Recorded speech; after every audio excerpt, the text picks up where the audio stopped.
বং রেসিপিতে তোমাদের সবাইকে স্বাগত জানাই। আশা করি তোমরা সবাই খুব ভালো আছো, আমিও খুব ভালো আছি। বাইরের হালকা ঝালঝাল কোটিংয়ের সাথে মিষ্টি মিষ্টি নলেন গুড়ের রসালো পুর দিয়ে তৈরি মুচমুচে এই পিঠে আজকে তৈরি করব। এই পিঠের বাইরেটা এত মুচমুচে হয়, আর নলেন গুড়ের রসালো নারকলের পুর অসম্ভব রসালো মুচমুচে লোভনীয় স্বাদের হয় এই পিঠে। ছোট থেকে বড় সবাই খুব মজা করে খাবে। আর আমার ঠাকুমা যেভাবে এই পিঠে তৈরি করতেন একদম সেইভাবেই আমি তোমাদের তৈরি করে দেখাবো। তাহলে দেখে নাও আমাদের অতি প্রিয় ভাজা পিঠে মুখ সামলি।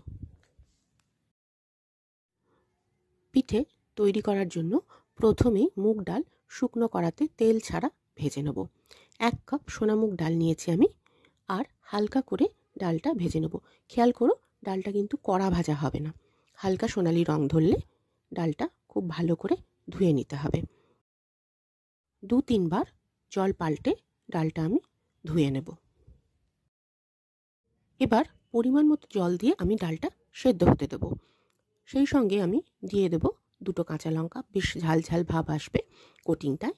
তোমরা যে যেরকম ঝাল পছন্দ করো সেই মতন দেবে। আর আরেকটা কথা খেয়াল রেখো এখানে, সেটা হলো ডালের জলের পরিমাণটা কিন্তু বেশি যেন না হয়। আমি আন্দাজ মতো নুন দিয়ে দিলাম। ডালটা সেদ্ধ হতে হতে আমি নারকলের পুর তৈরি করে নেব। কড়াতে একটা ছোট নারকল দিয়ে দিয়েছি, সেই আন্দাজ মতো আমি 50 গ্রাম পাটালি দিয়ে দিচ্ছি। পাটালিটা দিয়ে খুব ভালো করে নারকলের সাথে আমি মিশিয়ে নিয়েছি। আর এটা লো ফ্লেমে অবশ্যই করতে হবে, নারকল খুব তাড়াতাড়ি পুড়ে যায়। এটাকে নেড়ে চেড়ে পুর তৈরি করব। আর আমি সেই সঙ্গে দিয়ে দিচ্ছি নলেন গুড়। ঠাকুমা বলতেন পাটালি আর নলেন গুড় একসাথে মিশিয়ে যদি নারকলের পুর তৈরি করা হয় তার স্বাদ অনেক বেশি ভালো হয়। একবার এইভাবে পুর তৈরি করে দেখো। এর সাথে দিয়ে দিয়েছি 1/2 কাপ গুঁড়ো দুধ। গুঁড়ো দুধ দিলে পুরের স্বাদটা খুব ভালো হয়। আর যে কোনো পুর তৈরির ক্ষেত্রে, মানে পিঠে তৈরির জন্য আমরা যে পুর তৈরি করি সেটা সবসময় খুব শুকনো শুকনো একদম টাইট মতো করবে, তাহলে দেখবে পিঠে ভেঙে যাবে না, খুব ভালো তৈরি হবে। এটা নেড়ে চেড়ে একদম নামিয়ে নেব, আর এটা আমি ঠান্ডা হতে দেব। এবার দেখে নিই ডাল আমাদের কতটা সেদ্ধ হলো। ডালটা আমাদের ভালো মতন সেদ্ধ হয়ে গেছে। দেখো জলটাও কিন্তু ডালের সাথে সাথেই শুকিয়ে এসেছে, এক্সট্রা জল কিন্তু রয়ে যায়নি। এবার এটাকে ভালো করে ঘেটে নেব। তোমরা ডাল কাটা দিয়েও ঘাটতে পারো, আমি একটা হাতার সাহায্যে এটাকে খুব ভালো করে ঘেটে নিচ্ছি। তবে সেদ্ধ করার সময় খেয়াল রাখবে ডাল যেন অতিরিক্ত সেদ্ধ না হয়ে যায়, আবার দানা দানাও থেকে না যায়। এবার এই ডালের মধ্যে আমি চালের গুঁড়ো দেব। 1 কাপ ডালের মাপেই 1 কাপ চালের গুঁড়ো আমি এখানে দিচ্ছি, মানে যতটা আমি ডাল নিয়েছিলাম ঠিক ততটাই চালের গুঁড়ো এখানে আমি দিয়ে দিচ্ছি। তবে দেখো আমি একবারে কিন্তু পুরো চালের গুঁড়োটা দিয়ে দেব না, একটু একটু করে চালের গুঁড়ো দেব, আর এটা নাড়তে থাকবো। হাতা দিয়ে ভীষণ গরম, সেই জন্য হাতা দিয়ে নেড়ে নেড়ে এটা একটা মণ্ড তৈরি করব। তোমরাও একেবারে সব চালের গুঁড়োটা দিয়ে দেবে না, একটু একটু করে চালের গুঁড়ো দিয়ে এটা মাখতে থাকবে। কড়াতে যতটা সম্ভব এইভাবে আমি মেখে নেব। তারপরে এটা একটা অন্য পাত্রে ঢেলে নেব।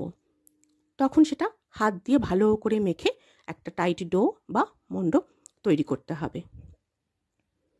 এইভাবে ভালো করে আমি আগে এটাকে মেখে নিচ্ছি। এবার এটা আমি একটা অন্য পাত্রে ঢেলে নেব। এবার এটা আমি খুব ভালো করে হাত দিয়ে মেখে নেব। এখানে কিন্তু হাত দিয়েই ভালোভাবে মাখতে হবে, আর মাখতে মাখতেই বুঝতে পারবে যে আর কতটা চালের গুঁড়ো লাগবে। আমি আরও একটু চালের গুঁড়ো এখানে দিয়ে দিচ্ছি। দিয়ে আবারও সবটা খুব ভালো করে মেখে একটা টাইট ডো বা মণ্ড তৈরি করব। দেখো তোমরা একটা পারফেক্ট ডো তৈরি হয়েছে। এবার এটা থেকে আমি প্রথমেই ছোট ছোট লেচি করে পুলি তৈরি করব।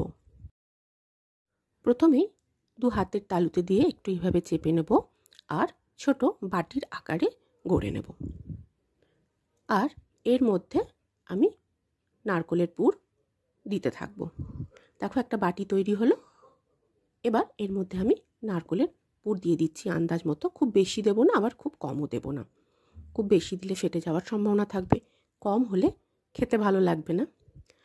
পুরটা দেওয়ার পর একটু মাঝখানটা চেপে দেবো। এইভাবে একটু দেখো, এইরকমভাবে একটু চেপে দেব, তাহলে পুর বেরিয়ে যাওয়ার সম্ভাবনা থাকবে না।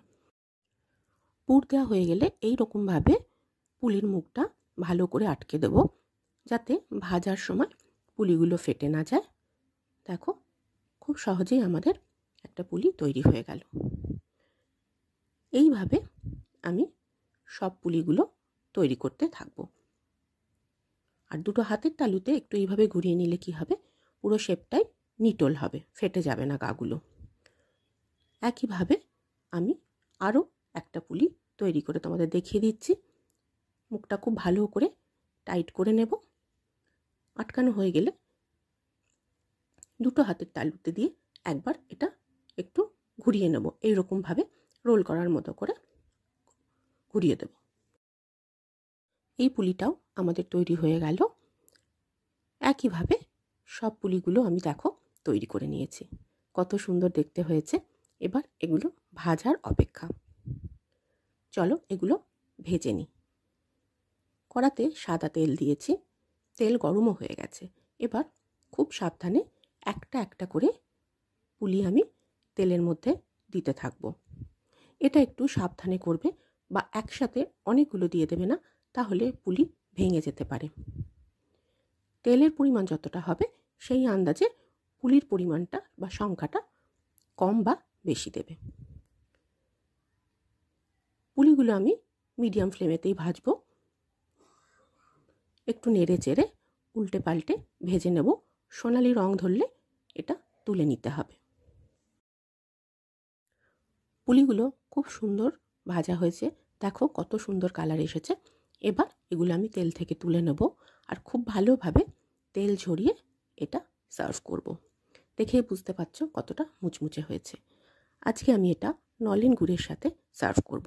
গরম গরম এই মুগ ডালের ভাজা পুলি বা মুগ সামলি নলেন গুড়ে ডুবিয়ে খেতে অসম্ভব মজার লাগে। শুধু পৌষ পার্বণ কেন, শীতের যে কোনো দিন তৈরি করে নিও। অসম্ভব রসালো কিন্তু মুচমুচে এই ভাজা পিঠে। আর আমাকে কমেন্ট করে জানাতে ভুলো না কেমন লাগলো। তোমাদের কমেন্টের অপেক্ষায় রইলাম। আমার আজকের রেসিপি ভালো লাগলে প্লিজ একটা লাইক শেয়ার করে দিও। সেই সঙ্গে চ্যানেলটা সাবস্ক্রাইব করে নিতে ভুলো না কিন্তু।